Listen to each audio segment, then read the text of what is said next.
Hello friends, आप सब कैसे हो? आई होप आप अच्छे होंगे। आज हम आपके लिए लेके आए हैं UPSC mains GS paper third. Topic है हमारा थर्ड। हमारा टॉपिक भी आज थर्ड है। आज हम अपनी पाठ्यक्रम पुस्तक में देखते हैं कि हमारा टॉपिक कौन सा है। जीएस पेपर टॉपिक मुख्य फसलों का टॉपिक है हमारा थर्ड, कृषि उत्पादन। कृषि उत्पादन के बारे में हम बात करते हैं। टॉपिक थर्ड, कृषि उत्पादन, भंडारण, परिवहन एवं विपणन संबंधित विषय और बाधाओं, जो हमारे जीएस पेपर थर्ड में काफ़ी इम्पोर्टेंट टॉपिक है। ये हमारे 2020 में आए हुए क्वेश्चन। भारत में कृषि उत्पादों के परिवहन और विपणन में मुख्य बाधाएं क्या है? ये हमारे 10 नंबर में आया हुआ क्वेश्चन है। और सेकंड है हमारा फल सब्जी और खाद्य पदार्थ की आपूर्ति श्रृंखला प्रबंधन में सुपर बाजार की भूमिका की जांच कीजिए। वे बिचौलियों की संख्या में किस प्रकार खत्म किया जा सकता है? फ्रेंड्स, मैं यहाँ पे डेट ऑफ बर्थ लिखना भूल गई हूँ, तो आप देख लेना। मैंने वैसे ये 2019 में ही के समथिंग आया हुआ है। थर्ड है हमारा एक दृष्टिकोण ये भी है कि राज्य अधिनियम के अधीन स्थापित कृषि उत्पादन बाजार संपत्तियों एपीएमसी से चुना न कि केवल कृषि के विकास के बाधित किया है, बल्कि वे खाद्य वस्तु महंगाई का कारण भी रहा है। समालोचनात्मक परीक्षण कीजिए। ये हमारा 2024 में आया हुआ क्वेश्चन है। फ्रेंड्स, इस टॉपिक से हर साल 1 से 2 क्वेश्चन आते हैं, जो मैंने कुछ क्वेश्चन यहाँ पे लिखे नहीं हैं। हम बात करते हैं भंडारण, स्टोरेज। जैसे कि हम किसी भी चीज़ को एक जगह स्टोर करके रखते हैं, अधिक से अधिक वहाँ पे सामान के लिए रखा जाता है। बात करते हैं भंडारण। खाद्य आपूर्ति श्रृंखला का सबसे महत्वपूर्ण आपूर्ति पक्ष है, जो देश की खाद्य एवं साल भर गुणवत्तापूर्ण खाद्य सुनिश्चित करता है। विश्व बैंक व विश्व स्वास्थ्य संगठन के अनुसार अनुपयुक्त भंडारण के कारण नष्ट होने वाले खाद्य पदार्थ विश्व की 30% आबादी को भोजन उपलब्ध कराने हेतु पर्याप्त होता है। मतलब जो हम स्टोरेज रखते हैं, मतलब ज़्यादा से ज़्यादा हम अपना स्टोरेज रखते हैं, वो हमारी 30% आबादी को भोजन प्राप्त करने के लिए पहले से ही पर्याप्त रखते हैं।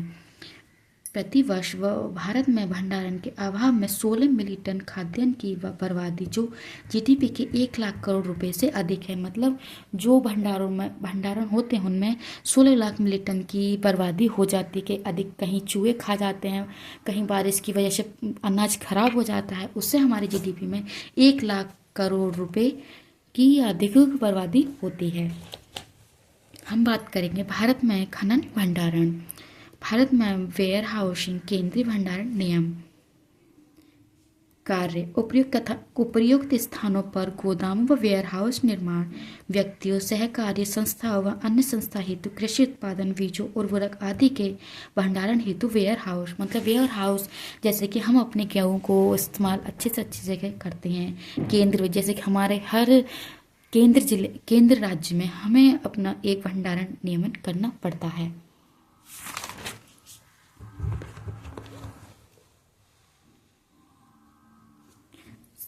पॉइंट है हमारा परिवहन सुविधा, राज्य भंडारण निगम की सहायता। दूसरा केंद्र हो गया हमारा, और हम राज्य के बारे में बात करेंगे। राज्य भंडारण निगम, विभिन्न राज्य पृथक भंडारण निगम। वेयर हाउस विकास व विनियामक प्राधिकरण 2010 में WDRA किसानों की खेती के निकट वैज्ञानिक पद्धति द्वारा निर्मित भंडारण गोदाम, कृषि उत्पादों को रखना व भंडारण रसीद से बैंकों से आसान ऋण उपलब्ध की सुविधा। हम वेयर हाउस विकास विनियमन प्राधिकरण के कारण हम किसानों के खेतों में जो पद्धति है उसे गोदामों में अधिक से अधिक रखने के लिए रसीद एवं बैंक द्वारा ऋण देने उपलब्ध करेंगे। भारतीय खाद्य निगम FCT खाद्य खरीद, संग्रहण, स्थानांतरण, सार्वजनिक वितरण व बफर स्टॉक की जिम्मेदारी FCI की है। FCI सार्वजनिक वितरण प्रणाली PDS तथा अन्य कल्याणकारी योजना हेतु खाद्यान्न का स्टॉक, मतलब जो हमारी सार्वजनिक वितरण प्रणाली है वो हमारी कल्याणकारी योजनाओं में खाद्यान्न का स्टॉक करती है। FCI किसानों से MSP पर खाद्यान्न खरीदती है। हमें मतलब किसान को रुपए देकर अपने गेहूँ खरीदती है। सभी खरीदे गए अनाज केंद्रीय भंडारण का होता है। FCI खरीद व भंडारण संबंधी समस्याएं। एफसीआई आधारभूत ढांचे कमजोर भंडारण सुविधाओं का अभाव होता है। एफसीआई गोदामों के उचित रख रखाव का अभाव, वर्षा, चूहों और फंगल लाखों टन अनाज प्रतिवर्ष खराब हो जाता है। मतलब गोदाम अधिक से चूहों की वजह से और फंगल बनने से और अधिक से अधिक जैसे अनाज की बर्बादी देखने को मिलती है। एफसीआई व भ्रष्टाचार की समस्याएं। अवैज्ञानिक भंडारण पद्धति। एफसीआई भंडारण सुविधाओं में क्षेत्रवार असमानताएं जैसे 64% भंडारण एवं पंजाब में, हरियाणा में अधिक और आंध्र प्रदेश, यूपी में हमें भ्रष्टाचार की समस्या अधिक देखने को मिलते हैं। अब हम बात करेंगे एफसीआई से संबंधित समस्याओं की को समाधान हेतु शांतु कुमार समिति 2014 में सिफारिश इसकी की गई थी।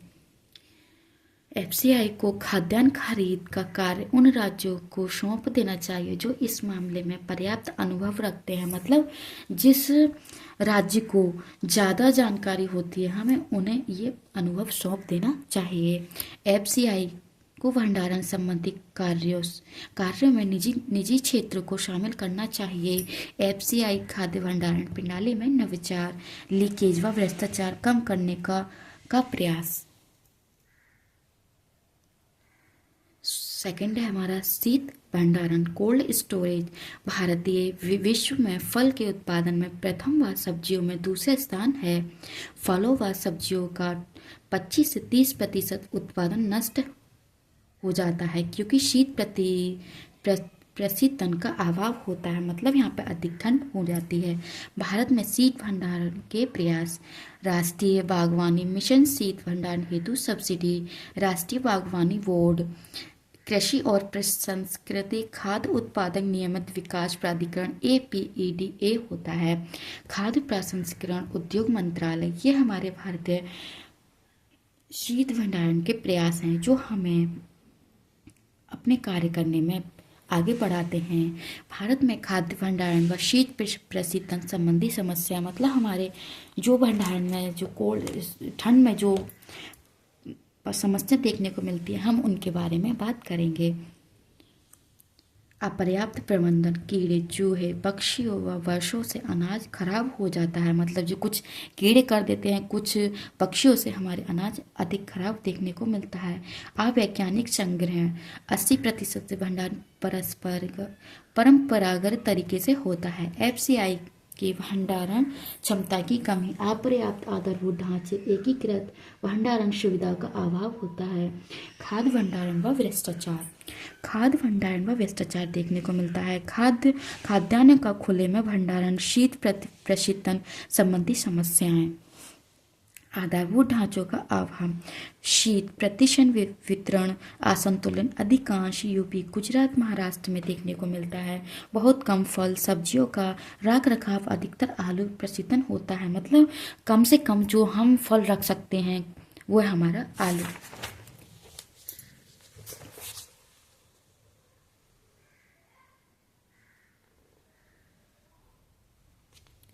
निवेशक संकट और दूसरा हमारा सप्लाई चेन से जुड़ी समस्या है। मतलब हमारे बहुत कम आलू को रख पाते हैं। और फिर हमारा थर्ड पॉइंट है निवेश संकट एवं सप्लाई चेन जुड़ी समस्याएं। और अब हम समाधान के बारे में बात करेंगे। समाधान, शांतु कुमार समिति व दलवाई समिति की सिफारिश की व्यावहारिकता रूप में लागू करना। दलवाई समिति एकीकृत एग्री-लॉजिस्टिक प्रणाली, जिला राज्य क्षेत्र स्तर पर भंडारण, इलेक्ट्रॉनिक निगीएशन, वेयरहाउस, रिसर्च, प्रशीतन व यातायात सुविधा, खाद्यान्न प्रसंस्करण व SHGH स्वयं सहायता समूह। एकीकरण, कोल्ड चेन उपलब्ध मंच और भंडारण व कोल्ड स्टेज निर्माण, निवेश वर्धा, निजी भागीदारी को बढ़ावा, बजट 2022, लिजिस्टिक पार्क, परिवहन से जो ये हमारे समाधान के कुछ पॉइंट होते हैं। अब हम बात करेंगे परिवहन से जुड़ी समस्याएं। आधारभूत ढांचे की कमी, खेती में मंडियों तक पक्की, मतलब जो हमारी आधारभूत ढांचे जो कमी है वो खेती से मंडियों तक पक्की सड़कों का अभाव हो गया, जो हमारी पहले समस्या होती थी। परिवहन लागत अधिक, भारत में अधिकांश किसान अधिक परिवहन वाहन कर सकते हैं। फल व सब्जी, दूध, मीट आदि जल्दी खराब होने वाले उत्पादों हेतु प्रशीतन ट्रक परिवहन अभाव होता है। मतलब जो हमारे फल सब्जी दूध मीट होते हैं वो हमारे जल्दी खराब होते हैं, इसीलिए हम उन्हें ट्रक परिवहन अभाव करते हैं। कृषि परिवहन व सप्लाई चेन में निवेश समस्या, और अधिकांश परिवहन स्वयं किसानों व निजी क्षेत्रों द्वारा किया जाता है। मतलब जो जो हम दूध सब्जी इनका जो उपयोग करते हैं हम वो अधिकांश परिवहन स्वयं किसान ही करते हैं। कृषि कृषि परिवहन से संबंधित समाधान। आज हम कृषि से संबंधित समाधानों को पढ़ेंगे। माफ़ी चाहती हूँ इसके लिए मैं। खेती से मंडी व बाजार तक आधारभूत ढांचे, पीएम ग्राम सड़क योजना, ऑपरेशन ग्रीन परिवहन व भंडारण सब्सिडी, किसान रेल योजना, कृषि उद्यान 0.2 हिमालय व उत्तरी पूर्वी राज्य के फल फूल व सब्जियों हेतु प्रशिक्षण ट्रक व परिवहन निवेश व एफडीआई, किसान रथ मोबाइल ऐप, कृषि व बागवानी क्षेत्रों में उपयुक्त परिवहन वाहन खोजने की सुविधा, कृषि लॉजिस्टिक हैव, क्षमता निर्माण व विकास आर वर्ड्स डी। ये हमारी कृषि से संबंधित समाधान के जो परिवहन है उनके बारे में हमें समाधान देखने को मिलते हैं, जो हमने टू दी पॉइंट लिखे हैं। कृषि उत्पादनों का विपणन, मार्केटिंग ऑफ एग्रीकल्चर प्रोडक्ट। कृषि विपणन से तात्पर्य कृषि उत्पादन की किसान से खरीदार कर बाजार तथा उपभोक्ताओं तक पहुंचना।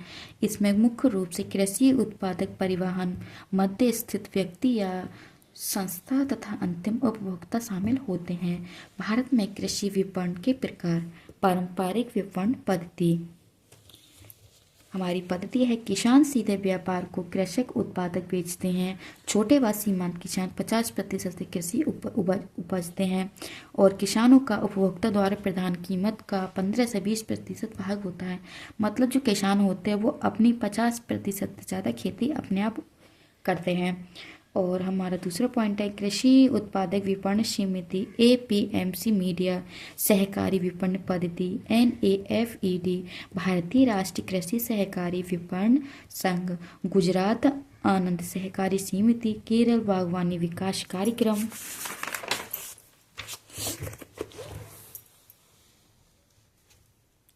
चौथा पॉइंट है हमारा कृषि विपणन के उभरते मंडल।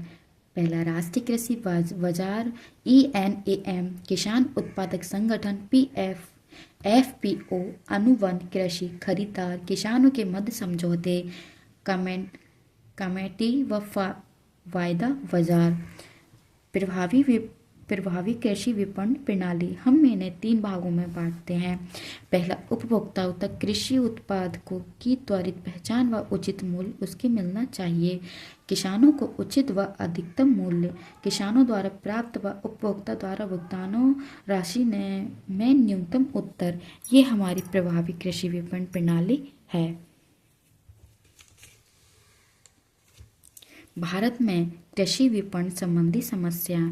भारत व प्रशीतन व अभाव कृषि उत्पादों को लंबे समय तक धारण की समस्या, सूचना व संचार की कमी, बिचौलिए द्वारा विपणन मार्केट पर कब्जा, APMC से जुड़ी कमजोर परिवहन सुविधाओं का अभाव, ENAM गाइडिंग सुविधाओं की कमी एवं सप्लाई चेन वाहन। भारत में कृषि संबंधी जो समस्या हमें देखने को मिलती हैं, जैसे कि सूचना व संचार में कमी, APMC में कमजोरी, बिचौलियों द्वारा विपणन कमेटी का कब्जा और सप्लाई चेन में हमें अधिक समस्या देखने को मिलती है। कृषि उत्पादन विपणन समिति, APMC, कृषि राज्य सूची का विषय, कृषि उत्पादकों उत्पादों के विपणन संबंधी नियमन राज्य स्तरीय संस्थाएं द्वारा एपीएमसी प्रमुख है। एपीएमसी कृषि उत्पादों की बाहरी बिक्री पर रोक, किन किन बाहरी बिक्री पर रोक लगाई गई है? कृषि विपणन आधारभूत ढांचे जैसे कि सड़क, भंडारण आदि, किसानों के शोषण को रोकना, विपणन प्रणाली को प्रभाव व कुशल, ये हमारे किसानों को बाहरी बिक्री पर रोक लगाते हैं। और है हमारे उचित मूल्य निर्धारण प्रणाली, तत्कालीन भुगतान, ये हमारी बाहरी कृषि पर रोक लगाते हैं। अब हम बात करेंगे एपीएमसी की कार्यप्रणाली संबंधित मुद्दे व समस्याएं। अब हम जो एपीएमसी की समस्याओं के बारे में बात करेंगे।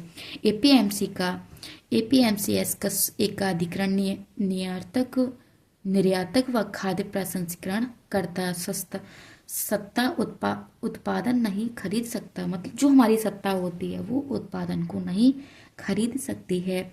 कृषि उत्पादों की प्रतिस्पर्धा समाप्त, भ्रष्टाचार व किसानों का शोषण, लाइसेंस राज, नए व्यापारियों को लाइसेंस नहीं और प्रत्यक्ष विपणन के अभाव में उपभोक्ता, निर्यातक, खाद्य प्रसंस्करण कंपनियां सीधे किसानों से नहीं खरीद पाती, किसानों को अच्छे मूल्य नहीं दे पाती हैं और ना ही द कोरियर मॉडल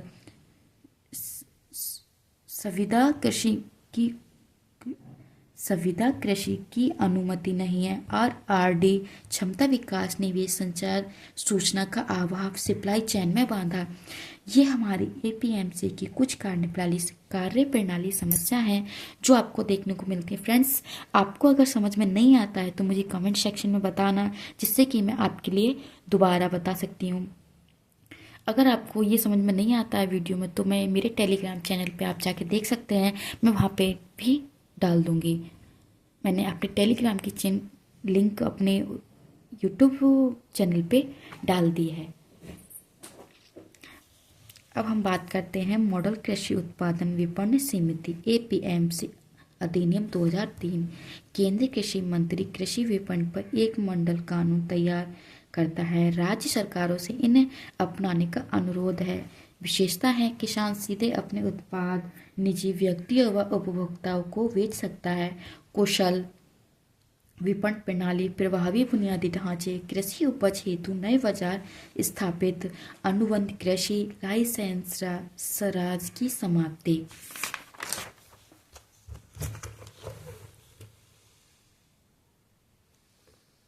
अब हम बात करते हैं मॉडल कृषि उत्पादन व पशुधन विपणन संवर्धन व सुविधाओं अधिनियम 2017 एपीएलएम एक्ट। अशोक दलवाई समिति व नीति आयोग की सिफारिश पर एकल कृषि बाजार कृषि उत्पाद व पशुधन पर किसानों को बेहतर मूल्य प्राप्त सुनिश्चित करना, प्रत्यक्ष विपणन अनुमति, फल व सब्जियों की, इलेक्ट्रॉनिक कृषि बाजार को बढ़ावा, अंतर्राज्यीय व्यापार आसान, एकल शुल्क भुगतान, वेयर हाउस व 30% सुविधा, विशेष कृषि बाजारों की स्थापना, कृषि द्वारा देय शुल्क का नियमन, ये हमारे पशुधन की सुविधाएं, इसके द्वारा हम क्या क्या कर सकते हैं, जैसे कि किसानों द्वारा शुल्क नियमन, कृषि बाजारों में स्थापना, वेयर हाउसिंग की 30% सुविधा, हमें ये पशुधन विपणन संबंधी सुविधाएं देखने को मिलती हैं। भारत में कृषि विपणन समाधान के बारे में बात करेंगे। किसान उपज व्यापार और वाणिज्यिक संवर्धन व सुविधा अधिनियम 2020 में हुआ था। मूल्य आश्वासन व कृषि सेवा अधिनियम 2020 पर किसान सशक्तिकरण व संरक्षण समझौते देखने को मिलते हैं। एपीएलएम एक्ट 2017 ग्रामीण कृषि बाजार 22 के ग्रामीण हट किसान उपज संगठनों के गठन और संवर्धन हेतु योजना ENAM AGMARKNET विपणन हेतु गवर्नेंस पोर्टल, किसान उपज व्यापार और वाणिज्यिक संवर्धन व सुविधा एक्ट 2020, मतलब ये किसान उपज व्यापार की जो सुविधा हैं वो अधिनियम 2020 में लागू की गई थी। हम उनके बारे में बात करेंगे। किसान व व्यापारी सीधे कृषि उत्पादकों का क्रय विक्रय होता है। एपीएमसी मीडिया से बाहर विपणन, पूरे देश में वाहन मुक्त कृषि विपणन व व्यापारी विपणन शुल्क व अधिकार से छूट और इलेक्ट्रॉनिक ट्रेडिंग प्लेटफॉर्म। हमारे जो इलेक्ट्रॉनिक ट्रेडिंग होता है प्लेटफॉर्म, वो हमारी सुविधाओं का अधिक होता है उस, और हमारे ये किसान उपज व्यापार के लाभ। एपीएमसी एकाधिकार समाप्ति, किसानों को उचित मूल्य, किसानों की आय वृद्धि, खाद्य मृदास्फूर्ति सीमित नियंत्रण, खाद्य साझा बाजार विकास। ईएनएएमसी इलेक्ट्रॉनिक राष्ट्रीय कृषि बाजार, मतलब जो हमारे इलेक्ट्रॉनिक कृषि बाजार हैं, हम उनके बारे में बात करेंगे। शुरुआती 14 अप्रैल 2016 को हुई थी। एक के मीडिया नेटवर्क से जुड़ चुकी है और एकीकृत बाजार प्लेटफॉर्म में हमारी इलेक्ट्रॉन राष्ट्रीय कंपनी बाजार देखने को मिलती है। शेयर धारक के एक के साथ किसान व्यापारी संस्थाएं किसानों को उचित मूल्य, कृषि वस्तु की बर्बादी कम, वायदा बाजार विकासित, खाद्य प्रसंस्करण उद्योग को लाभ, सप्लाई चेन सुधार, कृषि आधारभूत ढांचों का विकास एवं उपभोक्ताओं को लाभ। ये हमारे कुछ इलेक्ट्रॉन राष्ट्रीय कृषि बाजार के पॉइंट हैं जो हमें बहुत इम्पोर्टेंट हैं, जो हमें लाभ भी पहुंचाते हैं, हानि भी। ईएनएएम से संबंधित चुनौतियों व समस्याएं, हमारी जो इलेक्ट्रॉनिक राष्ट्रीय कृषि बाजार से संबंधित है वो चुनौतियों के बारे में बात करेंगे। किसान जन जागरूकता व डिजिटल निरक्षरता, मीडिया में क्वालिंग, आइसिंग व ग्रेडिंग यूनिट की समस्या देखने को मिलती है, उसमें गुणवत्ता समस्या। और थर्ड पॉइंट है पारदर्शिता का अभाव, डिजिटल आधारभूत ढांचे की समस्या और कीमत के भुगतान को लेकर समस्या। हमें इन कारणों से अधिक चुनौतियां व समस्याएं देखने को मिलती है। कृषि व सहायक क्षेत्र हेतु ग्रामीण बाजार आशा की किरण, मतलब जो हमारे कृषि और सहायक क्षेत्र हैं, हमारे ग्रामीण क्षेत्रों में आशा की किरण लेके आई हैं। पहला है आत्मनिर्भर भारत, लोकल फॉर वकाल, ग्रामीण हर्ड विकास करना, मतलब जो घरों का विकास करना, ग्रामीण कृषि क्लस्टर, एसएचजीएस किसान उत्पादक संगठन व सहकारी समिति की भूमिका। इससे हमारे ग्रामीण बाजार में बहुत महत्वपूर्ण भूमिका देखने को मिलती है। सामुदायिक वेयर हाउसिंग व प्रशिक्षण सुविधाएं, ग्रामीण विपणन अवसंरचना हेतु ग्रामीण कृषि बाजार योजनाएं, लगातार 22 की ग्रामीण हर्ड विकसित कर का लक्ष्य रखा गया है। मतलब जो गांव में जो हर्ड की जो विकसित लक्ष्य है उसे हमने 22 के ग्रामीण हर्ड को के लगभग कर दिया गया है। ग्रामीण बाजार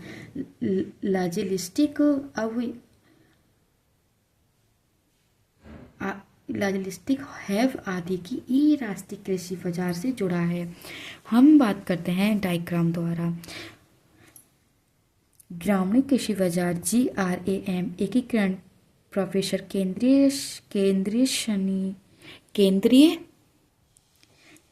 शानिंग परिवहन और स्थानीय खुद दर वाले ग्रामीण स्तर लॉजिस्टिक हब।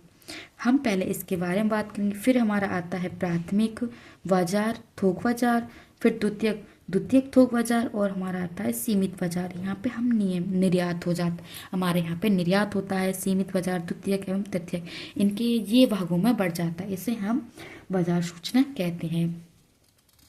फ्रेंड्स, आप सभी को नोट्स कैसे लगे उस कमेंट सेक्शन में बताना। फ्रेंड्स, मुझसे अगर वीडियो में कोई गलती होती है तो मैं उसके लिए माफ़ी चाहती हूँ।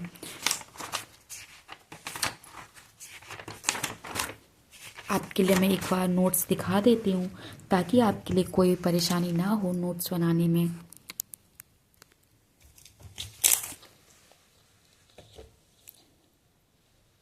फ्रेंड्स, वीडियो को ज़्यादा से ज़्यादा लाइक करना, शेयर करना एंड सब्सक्राइब करना ना भूलें।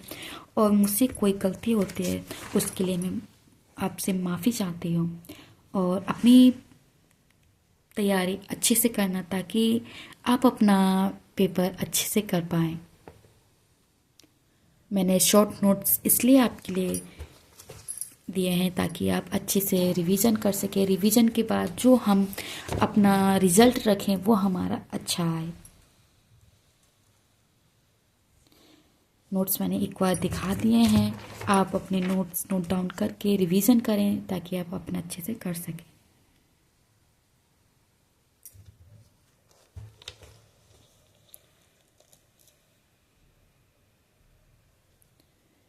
अगर आपको इस चीज़ के नोट्स पीडीएफ चाहिए तो मेरे चैनल टेलीग्राम चैनल पे जा सकते हैं, मैं वहाँ पे आपके लिए अपलोड कर दूँगी। टेलीग्राम की लिंक मैंने अपने चैनल पे अपलोड कर दिया है, वहाँ पे आप जाके देख सकते हैं।